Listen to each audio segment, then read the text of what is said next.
মহান বিজয় দিবস উপলক্ষে গোলাপগঞ্জের কর্মরত সাংবাদিকদের আলোচনা ও দোয়া মাহফিল অনুষ্ঠিত হয়েছে।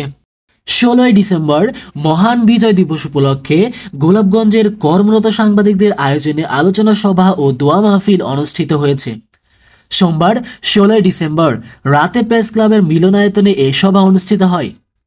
গোলাপগঞ্জ অনলাইন প্রেস ক্লাবের সভাপতি এম আব্দুল জলিলের সভাপতিত্বে ও সাধারণ সম্পাদক জাহিদুদ্দিনের সঞ্চালনায় বক্তব্য রাখেন গোলাপগঞ্জ প্রেস ক্লাবের সাধারণ সম্পাদক মাহফুজ আহমদ চৌধুরী, গোলাপগঞ্জ সাংবাদিক কল্যাণ সমিতির সভাপতি মাহবুবুর রহমান চৌধুরী, সিনিয়র সহসভাপতি মোহাম্মদ বদরুল আলম।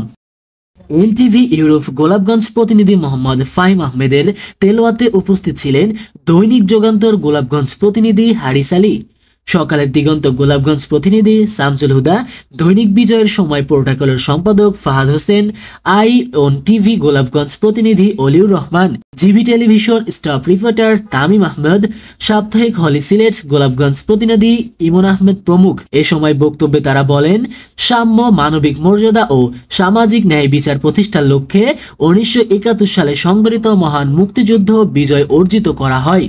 কিন্তু বিগত শাসক গোষ্ঠী এদেশের গণমানুষের ভাগ্যের কোনো পরিবর্তন ঘটেনি।